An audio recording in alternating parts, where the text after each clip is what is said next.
Bersyukur kepada Tuhan untuk setiap kesempatan yang Tuhan berikan kepada kita, khususnya pagi hari ini beribadah di tempat ini.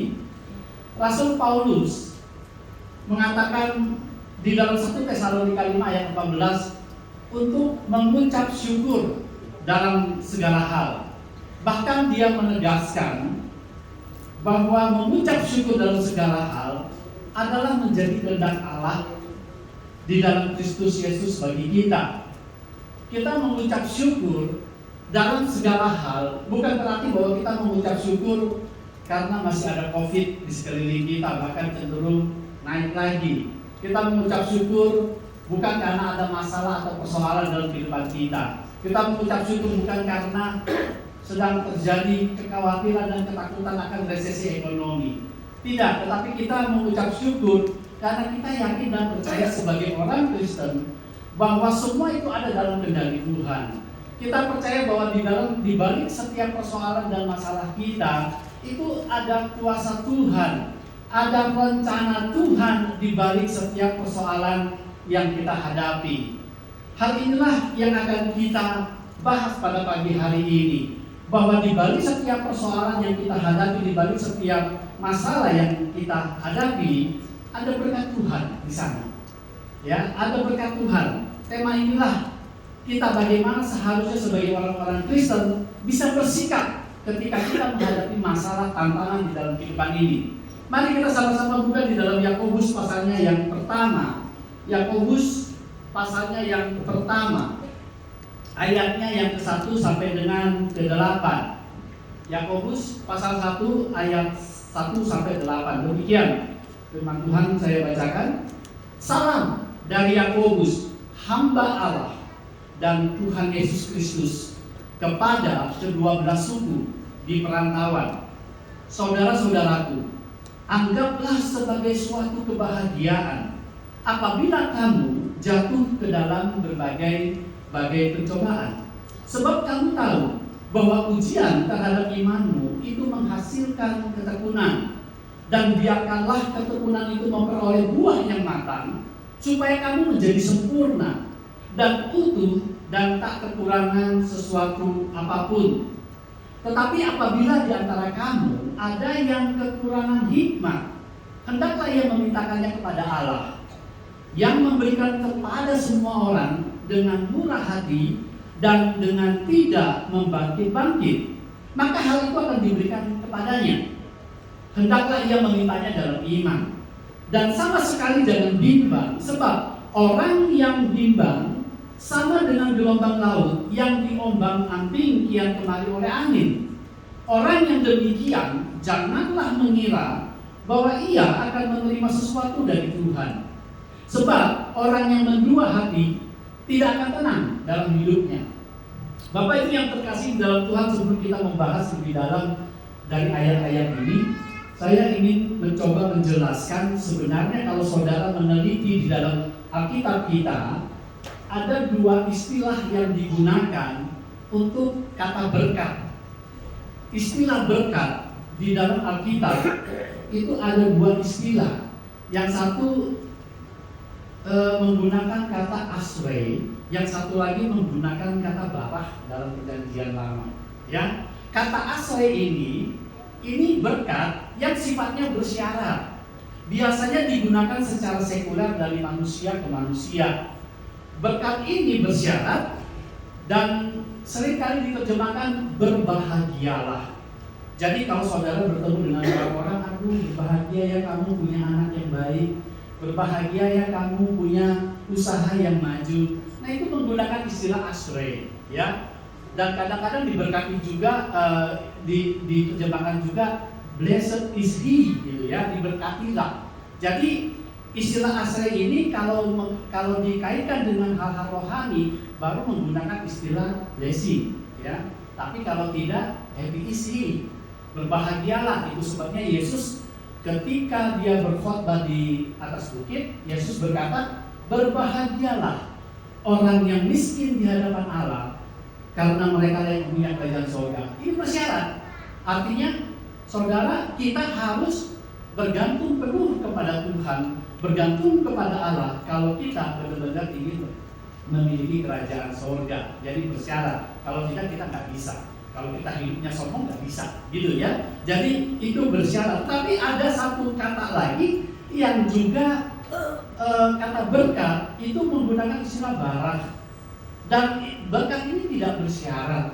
Dan ini selalu ketika Allah memberkati selalu menggunakan kata ini. Dan ini kata adalah lebih sakral, ya, lebih sakral. Dan selalu Allah memberkati, artinya kita tidak perlu melakukan sesuatu tapi Allah pasti memberkati kita. Sekalipun kita gagal, kita jangan, Allah tetap memberkati kita. Seperti Allah memberkati bangsa Israel. Sekalipun bangsa Israel menyimpang ke kanan dan ke kiri, berkat Allah tetap ada pada bangsa Israel. Ya, dia tidak pernah mengingkari janjinya. Jadi berkat ini kalau di dalam perjanjian baru itu menggunakan istilah eulogio. Jadi kedua bahasa ini digunakan secara khusus, secara berbeda, tujuannya sama, yaitu kebahagiaan. Ya, kebahagiaan. Siapa sih yang gak mau bahagia? Manusia di dunia ini, kita semua mencari kebahagiaan. Tetapi yang menjadi persoalan adalah bahwa siapapun diri kita tetap akan menghadapi yang namanya persoalan dalam kehidupan. Apakah itu persoalan masalah ekonomi, apakah itu masalah kesehatan, masalah keluarga, atau masalah usaha, dan lain sebagainya. Dan ini semua akan kita hadapi. Dan kita melihat di dalam surat Yakobus tadi, di situ dikatakan, salam dari Yakobus, hamba Allah dan Tuhan Yesus Kristus, kepada ke-12 suku di perantauan. Yakobus ini adalah saudara tiri Yesus. Dia menulis sekitar tahun 45, tahun 48. Pada saat itu terjadi penganiayaan yang sangat besar di kalangan orang-orang Kristen. Kaisar Nero itu membakar kota Roma dan menundukkan itu kepada orang-orang Kristen. Sehingga semua orang Kristen ini dikejar-kejar, mereka ditangkap, mereka dipenjara, bahkan tidak sedikit banyak yang dibunuh. Itu sebabnya Yakobus menuliskan surat ini, dikatakan kepada mereka, ya, dikatakan kepada ke-12 suku di perantauan ini. Yakobus menyebutkan dirinya sebagai hamba. Istilah hamba bukan berarti bahwa hamba ini semata-mata menggambarkan posisi yang rendah. Sebab di dalam literatur perjanjian lama maupun abad mula-mula, kata hamba ini seringkali digunakan untuk orang-orang yang terhormat juga. Kata hamba ini dikenakan kepada tokoh-tokoh penting seperti Musa. Musa disebut sebagai hamba Allah. Oh, dia pemimpin besar bangsa Israel. Ya, dia sebagai orang yang sangat dihormati, yang memiliki hak-hak istimewa. Bahkan Raja Daud itu juga disebut sebagai hamba Allah. Nabi Yesaya disebut hamba Allah.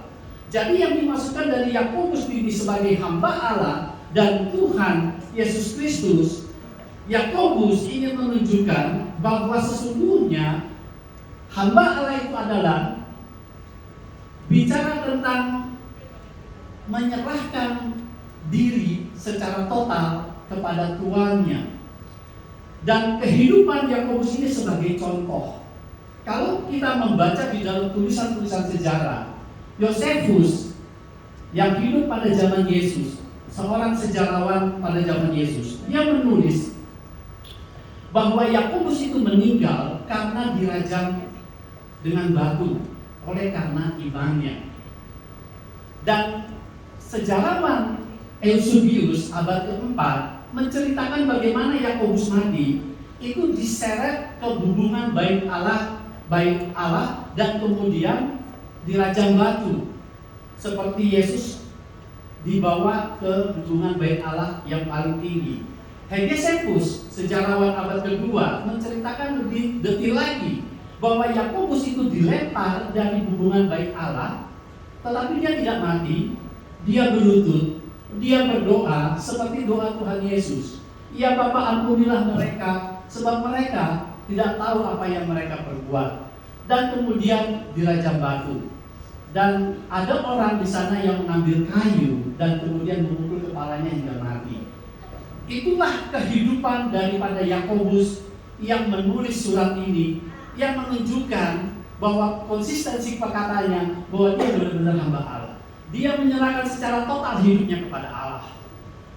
Dan Yakobus ini juga menulis surat kepada orang-orang yang memang teraniaya.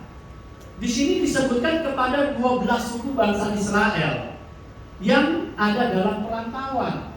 Ada dua macam orang merantau, saudara. Ada yang merantau karena ingin lebih sukses. Ada orang merantau supaya kehidupannya lebih baik. Tapi orang-orang ini merantau bukan karena sukarela, tetapi mereka dikejar-kejar. Mereka ingin ditangkap dan dibunuh. Mereka pergi ke berbagai daerah untuk menyelamatkan diri. Jangankan untuk hidup tenang, bahkan mereka bisa dibunuh setiap saat. Kepada orang-orang inilah Yakobus menulis surat ini.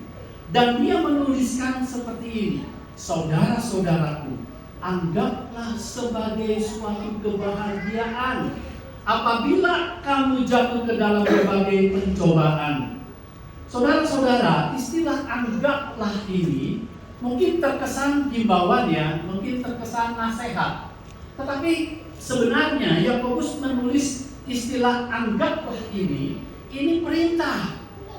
Perintah yang diberikan oleh Yakobus kepada mereka dalam bentuk perintah, yang artinya to lead, to guide.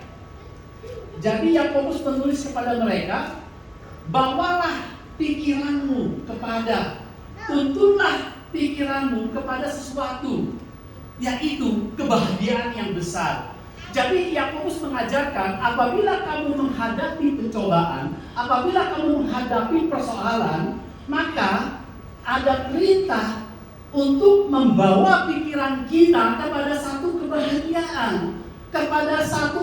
kebahagiaan, dan bahkan di dalam teks ini ada satu kata yang tidak diterjemahkan, kata pasan, yaitu anggaplah sebagai satu kebahagiaan yang lengkap, kebahagiaan yang sempurna, kebahagiaan yang komplit kalau kita menghadapi pencobaan. Dan ini artinya terjadi proses intelektual, terjadi proses pemikiran, dan ini persis seperti apa yang diajarkan oleh Paulus di dalam kitab Roma pasal 12. Berubahlah melalui pembaharuan budimu, cara berpikir kamu, sehingga engkau tahu mana yang menjadi kehendak Allah.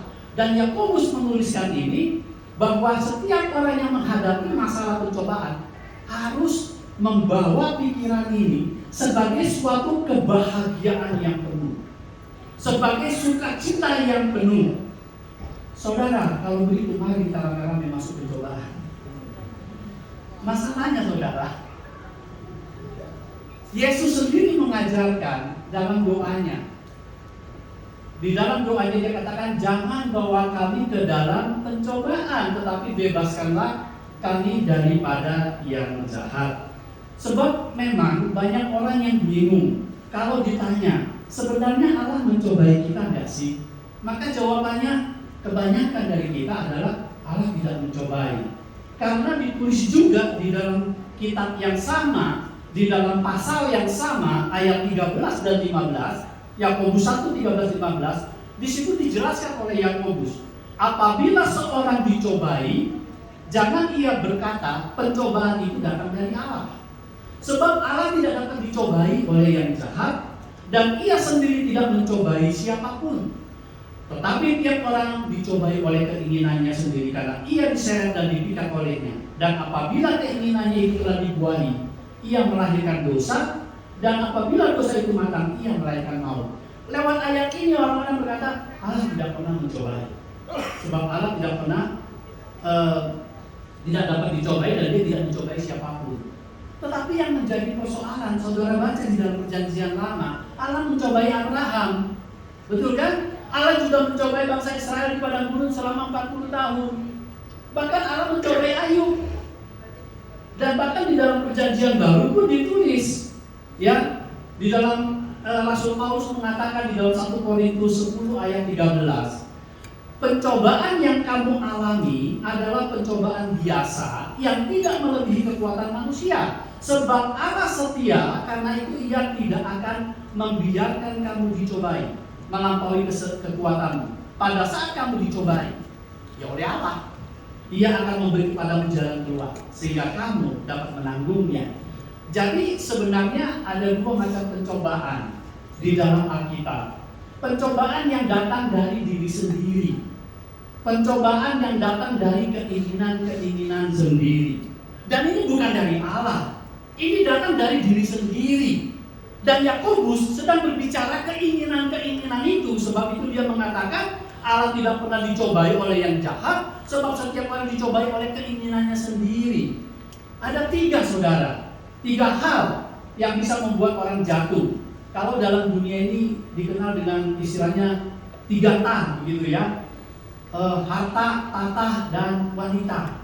Wanitanya marah, emang aja wanita doang. Pria juga dong, dia 3 Allah gitu ya. Tahta, harta, pria atau wanita. Itu kalau sekular. Tapi kalau di dalam Alkitab, sebenarnya dari Alkitab juga sudah dicatat. Ada 3 keinginan yang sering membuat kita jatuh adalah keinginan mata, keinginan daging, dan keangkuhan hidup. Ketika ini bukan dari Allah. Di dalam kitab Kejadian, manusia jatuh ke dalam dosa. Di situ dikatakan perempuan itu melihat. Ini keinginan mata. Lagi pula buah itu enak untuk dimakan, keinginan daging, dan memberi pengetahuan seperti Allah, keangkuhan hidup. Ketika hal ini bukan datang dari Allah, jadi saudara jangan berkata Allah mencobai Adam dan Hawa. Tidak. Kalau Allah Maha tahu, kenapa Allah mencobai? Berarti dia nggak tahu dong. Kalau dia tahu jatuh, kenapa dicobai? Karena Allah tidak pernah mencobai Adam dan Hawa di Taman Eden. Pencobaan itu datang dari keinginan sendiri. Ya, yang Allah berikan adalah perintah. Yang Allah berikan adalah larangan, ketetapan. Kamu tidak boleh makan. Dan larangan, perintah itu bukan pencobaan. Kalau kita melarang anak kita untuk merokok, apakah itu pencobaan? Ya bukan, untuk melindungi dia. Kalau supaya anak kita itu jangan berbuat jahat, itu bukan cobaan, itu perintah supaya dia hidupnya baik. Ya, Allah di Taman Eden hanya memberikan perintah, ya, peraturan, aturan, ketetapan supaya manusia hidupnya baik. Tetapi muncul keinginan itu dari si jahat, dari iblis yang mempengaruhi Adam dan Hawa, dan ketiga keinginan inilah yang membuat akhirnya dia melawan Allah. Ini juga ketiga hal ini yang dicoba oleh Yesus ketika Yesus dibawa oleh Roh Kudus untuk dicobain padang gurun. Lihatlah seluruh kerajaan ini akan aku berikan kepadamu kalau engkau menyembah aku. Keinginan mata, bicara kekuasaan harta. Ubahlah batu ini menjadi roti. Keinginan daging. Jatuhkanlah dirimu, sebab ada tertulis bahwa dia akan memerintahkan malaikat-malaikatnya untuk menantang kau sehingga tubuhmu tidak terangkat batu. Keangkuhan hidup untuk menunjukkan posisi Yesus sebagai anak Allah. Ketiga hal inilah yang dijelaskan di dalam surat Yohanes, ya, yang mengatakan bahwa keinginan daging, keinginan mata, dan keangkuhan hidup itu bukan berasal dari Bapa. Nah, itu yang datang dari kita, dalam diri kita, itu bukan dari Allah. Pencobaan-pencobaan ini. Jadi jangan saudara berpikir ada orang yang misalnya di penjara karena melakukan kejahatan, kemudian dia berkata, aduh Tuhan, mengapa engkau mencobai? Bukan. Karena itu adalah akibat dari perbuatannya. Kalau saudara ingin makan ayam goreng, gak punya uang, melihat ayam tetangga lewat, wah dikebukin tuh ayam digoreng, ditangkap, dipenjara. Jangan itu datang dari Allah, itu datang dari keinginan-keinginan sendiri. Nah, disinilah Yakobus mengatakan itu bukan dari Allah. Tetapi ketika dia berbicara, anggaplah sebagai satu kebahagiaan apabila kau masuk dalam pencobaan. Ini pencobaan yang atas seizin Allah. Yang pencobaan yang digunakan oleh Allah untuk memurnikan iman kita, untuk mendewasakan iman kita. Itu sebabnya di dalam ayat itu dikatakan pencobaan, ya, anggap sebagai satu kebahagiaan yang penuh kalau kamu jatuh ke dalam berbagai pencobaan, sebab ujian terhadap imanmu. Dari pencobaan ke ujian. Ini juga banyak yang kacau, katanya pencobaan sama ujian beda. Kalau Allah menguji, kalau iblis mencobai supaya jatuh katanya, begitu ya. Kalau Tuhan menguji supaya naik kelas. Sebenarnya dalam bahasa aslinya sama, saudara. Kadang-kadang kata ujian diterjemahkan juga peirasmos, pencobaan juga peirasmos. Tetapi konteks yang membedakan, bahwa Yakobus sedang berbicara, kita harus menganggap sebagai satu kebahagiaan apabila oleh karena iman percaya kita menanggung penderitaan, kita menanggung masalah, dan di sini Allah menggunakan pencobaan itu untuk ujian. Dokimion, ujian ini artinya untuk pemurnian iman kita. Kata dokimion ini digunakan ketika orang ingin memurnikan emas. Ya, kalau emas itu dia bakar sampai dia meleleh, kotorannya naik dan dibersihkan menjadi murni. Itu istilah itu yang digunakan. Jadi boleh dikatakan seperti ini, saudara. Allah hanya mencobai umatnya. Dia tidak pernah mencobai orang lain. Dia hanya mencobai umatnya. Karena dia ada tujuan di balik cobaan yang dia izinkan. Itu ada tujuan Allah. Untuk apa? Untuk membuat orang ini menjadi murni, orang ini menjadi lebih dewasa. Bukan hanya sekedar omong doang, tetapi terbukti lewat perbuatan-perbuatan. Katanya Tuhan baik. Tetapi ketika ada masalah, apakah kita berani berkata tetap Tuhan baik? Kalau ada persoalan yang begitu berat, apakah kita masih berani mengatakan Tuhan itu baik? Jangan cuma ngomong doang gitu, buktikan itu. Dan inilah sebagai ujian yang diberikan oleh Tuhan ketika kita melakukan itu. Maka sebenarnya itu adalah kebahagiaan yang penuh apabila kita bisa berpikir demikian.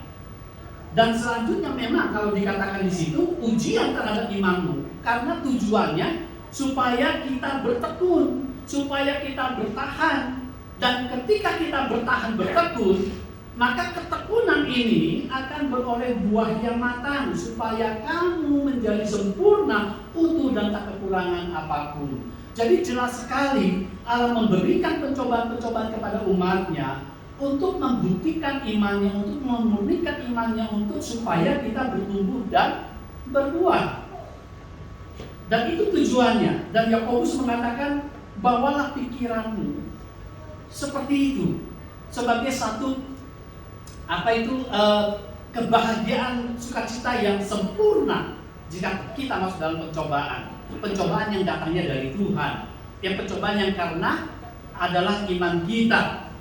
Dan dilanjutkan di dalam ayat itu, ya, kalau kita lihat di situ, tetapi apabila di antara kamu ada yang kekurangan hikmat, hendaklah ia memintanya kepada Allah yang memberinya kepada semua orang dengan murah hati dan tidak membangkit-bangkit.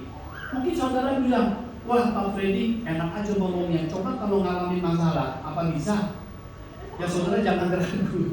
Pernah saya punya masalah yang paling bawah sekali pun pernah begitu. Kadang-kadang lebih butuh mati daripada hidup begitu ya. Pernah alami. Tapi yang menjadi persoalan di sini adalah bahwa kalau kita kekurangan hikmat, hendaklah ia minta kepada Allah.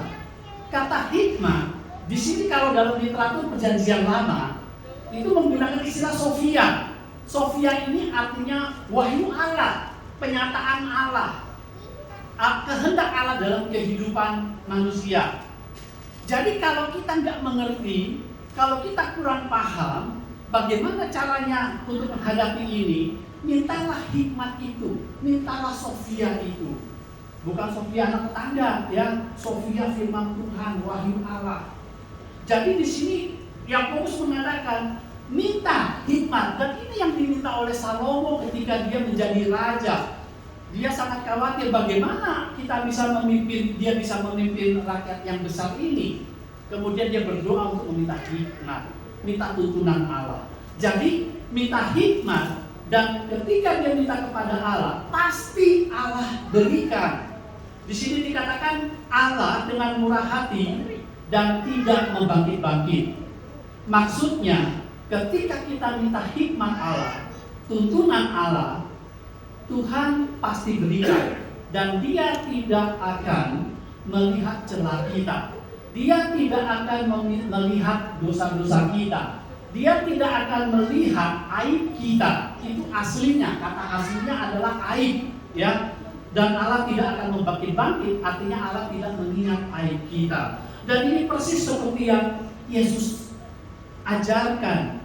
Mintalah, maka akan diberi kepadamu. Carilah, maka kamu akan mendapat. Ketoklah, maka pintu akan dibukakan. Setiap orang yang meminta menerima, setiap orang yang mencari mendapat, setiap orang yang mengetok, baginya pintu dibukakan. Adakah seorang yang memberi batu kepada anaknya yang meminta roti? Adakah atau memberi ular kepada anaknya yang minta ikan? Bapak yang di dunia saja memberikan yang terbaik untuk anak-anaknya, apalagi Bapak yang di sorga. Kalau kita ingin meminta hikmat Allah, kita meminta tuntunan Allah, pasti Allah berikan tanpa membangkit-bangkit. Wah, ini anak enggak bagus, ini anak sudah enggak.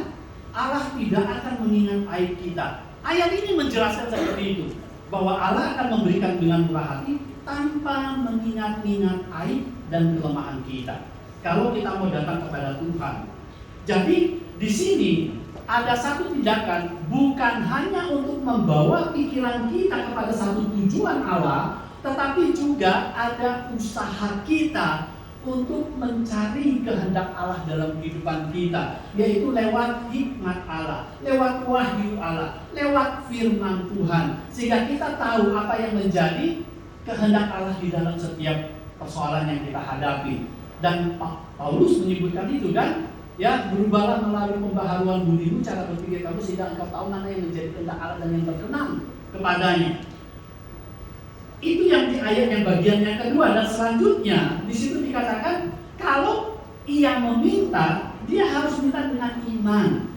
Jangan bimbang, sebab orang yang bimbang sama dengan gelombang laut yang diombang-ambing kian kemari oleh angin. Dan orang yang demikian jangan mengira bahwa ia akan menerima sesuatu dari Tuhan, sebab orang yang mendua hati tidak akan tenang dalam hidupnya. Selanjutnya Yakobus mengajarkan, kalau kamu meminta hikmat Allah, kalau kamu ingin meminta pengertian Allah, maka kamu harus mintanya itu dengan iman. Ya, apa maksudnya dengan iman? Di sini dikaitkan dengan orang yang mendua hati, atau dengan kata lain orang yang mendua hati itu sebenarnya orang yang tidak beriman. Sebab Yakobus menegaskan di dalam ayat-ayat yang lain dalam surat yang sama, iman tanpa perbuatan hakikatnya adalah mati. Ya, iman tanpa perbuatan. Iman harus disertai perbuatan. Jadi di sini jelas sekali orang yang mendua hati maksudnya begini, sudah tahu bahwa Allah memerintahkan untuk melakukan A, tapi dia lakukannya yang B. Itu orang yang mendua hati, orang yang ragu-ragu. Sudah tahu dikatakan kalau ada masalah jangan cari orang pintar, dia cari orang pintar, begitu. Itu orang yang mendua hati, ya. Sudah tahu apa yang menjadi perintah Tuhan, tapi tidak dilakukan. Sudah tahu apa yang menjadi tuntunan Tuhan, tetapi tidak dilakukan. Itu orang yang mendua hati. Dan orang yang mendua hati ini yang ragu-ragu tidak akan mendapat apa-apa dari Tuhan. Itu sebabnya di sini dikatakan oleh Yakobus, iman tanpa perbuatan hakikatnya mati. Kalau kita percaya bahwa Tuhan baik, ya sikap kita juga harus menunjukkan bahwa Tuhan benar-benar baik. Ya, jadi di sini harus konsisten dengan sikap dan hidup kita. Itu dia dikatakan sebab orang yang mendua hati tidak akan tenang dalam hidupnya. Jadi saudara-saudara yang terkasih di dalam Tuhan, lewat bacaan ayat-ayat firman itu ada beberapa poin penting yang bisa kita ambil ketika kita menghadapi masalah dalam kehidupan kita, tantangan, pencobaan, apapun itu. Ya, yang pertama, ya di sini dikatakan kita harus memiliki hati sebagai seorang hamba dulu. Kalau tidak bisa. Kita sebagai orang Kristen harus memiliki hamba. Artinya kita sebagai orang percaya yang siap untuk diproses Tuhan, yang siap untuk dibentuk oleh Tuhan menjadi lebih indah. Dan pembentukan proses ini, Allah bisa mengizinkan pencobaan itu terjadi dalam kehidupan kita. Ya, sebagai orang percaya, kita tidak pernah luput dari persoalan hidup ini. Bahkan itu ditegaskan oleh Paulus. Paulus menulis di dalam 2 Korintus 5 ayat 4. Ya, di situ dikatakan, sebab selama masih diam di dalam kemah ini, tubuh ini, kita mengeluh oleh beratnya beban. Bahkan di dalam Roma 8 ayat 22 juga mengatakan yang sama. Sebab kita tahu bahwa sampai sekarang semua makhluk sama-sama mengeluh, sama-sama sakit bersalin. Sakit bersalin ini kan kutukan yang ada di Taman Eden. Sakit bersalin, ya, akan banyak masalah di dalam kehidupan ini karena dosa. Bahkan dalam 2 Timotius pasal 3 ayat 1 sampai 4 dikatakan hari-hari terakhir akan datang masa yang sukar. Dan itu orang percaya tidak luput dari hal-hal seperti itu. Itu yang pertama, kita harus memiliki hati sebagai seorang hamba. Kita percaya bahwa Allah tetap baik. Allah punya maksud dan rencana di balik setiap persoalan kita untuk memulihkan iman kita. Itu yang pertama. Yang kedua, kita harus menguji diri kita. Apakah masalah yang terjadi ini karena munculnya dari diri kita, pencobaan-pencobaan yang datang dari kita? Apakah masalah itu karena kesalahan-kesalahan kita, dosa-dosa kita? Tuhan baik, datang kepada Tuhan minta ampun, dan Tuhan tidak akan mengingat dosa kita lagi, ya. Dan kalau memang itu datangnya dari Tuhan, maka kita bisa menerapkan apa yang diajarkan oleh Yakobus ini.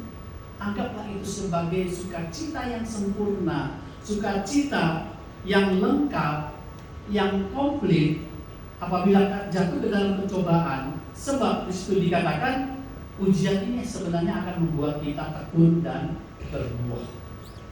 Dan ini yang dikatakan oleh Paulus. Bahkan Yakobus bahkan menegaskan bahwa pencobaan yang kita alami ini tidak melebihi kekuatan kita. Ketika kita dicobai, maka Allah akan memberikan jalan keluar. Jadi yang kedua, memahami pencobaan itu dari mana. Dan yang ketiga, yang terakhir, jangan mendua hati, ya. Artinya tetap taat dan setia. Tetap taat dan setia. Lakukan apa yang menjadi kehendak Allah. Lakukan apa yang menjadi keinginan Allah, ya. Dan kita lakukan itu sama seperti yang Tuhan Yesus katakan. Orang yang mendengar dan mengerti firman Tuhan, dia bertumbuh 30, 60, 100.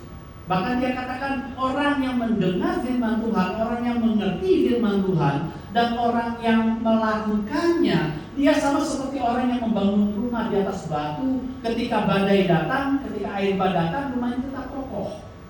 Ya, jadi semua itu harus disertai dengan konsistensi tindakan kita. Jangan ragu ketika Tuhan perintahkan sesuai dengan firman-Nya, itu kita lakukan. Maka percayalah bahwa Allah sendiri yang akan bertindak di dalam setiap persoalan kita. Allah sendiri yang akan melakukannya untuk kita. Seperti ada yang ucapan yang sering kita kenal, we do the best and God do the rest. Kan begitu, ya. Jadi bagaimana kita melakukan yang terbaik? Cari hikmat Allah, belajar firman Tuhan, cari kehendak Tuhan, dan kita harus konsisten lakukan itu. Jangan menyimpang ke kiri ke kanan. Maka Tuhan sendiri yang berjanji yang akan meluputkan kita dari segala masalah. Dan Dia juga bahkan meninggikan kita pada waktunya.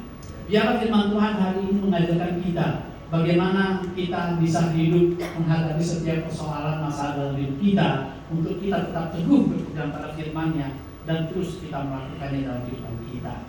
Ya, dan kita akan melihat perbuatan Allah yang ajaib dalam kehidupan kita. Kiranya Tuhan memberkati.